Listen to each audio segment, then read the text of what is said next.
How to repair a damaged plastic part. First, we use a heat gun with which we try to restore the shape of the element as close as possible to that before the damage occurred. Now, we clean the repair spot with removers. First, the anti-silicone remover, which removes the residue of waxes, silicones and asphalt. And then the universal remover, used between processes. We grind the repair spot with an oscillating grinder using a sanding disc, consecutively with grids P120, P180, P240. Next, we clean the bumper with a dust cloth and with compressed air, which is the most effective way to clean the surface, and wash again with the universal remover. To improve the adhesion of the putty, the repair spot should be wiped and then coated with a brush or a spray gun with the primer for plastics.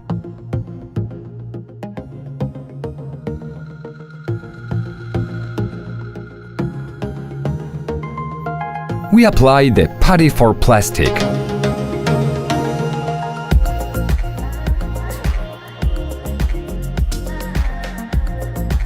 For repairing larger damages, we recommend using the POLFILL repair kit. We sand the putty for plastics using papers with grid P120, P180, P240. First, we use a manual sanding block, then a power-operated grinder with a disc spacer. At each time we change the grid, we must remember to thoroughly remove the sanding residue from the repaired part. After air-blowing cleaning, we wash the damaged spot with the remover and secure it with polyurethane foam. We secure with paper any surfaces where the primer is not to be applied to prevent dusting.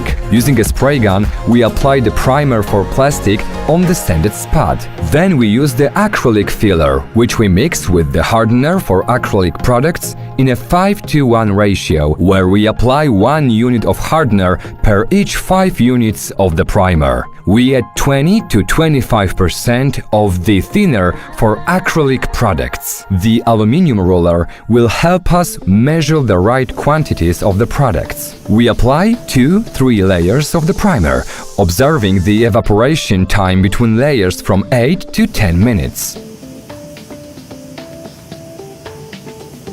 We clean the spray gun after the primer with the nitro thinner.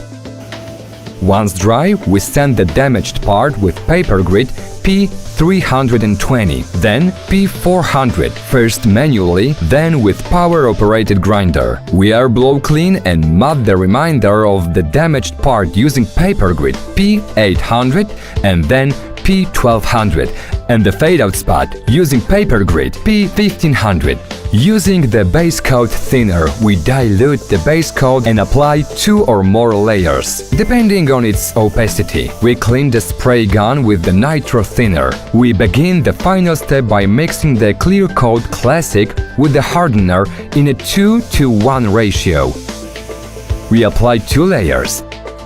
We balance the shading of the new clear coat layer with the old one using the fade-out thinner, applying it on the joining spot between the new and the old coat layers.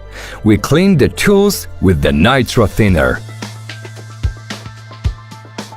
We have used the following POLFILL brand products: anti-silicone remover, universal remover, primer for plastics, filler primer 5:1, putty for plastics, repair kit, thinner for acrylic products, base coat thinner, nitro thinner, clear coat classic, fade out thinner, sanding block, disc spacer, polyurethane foam.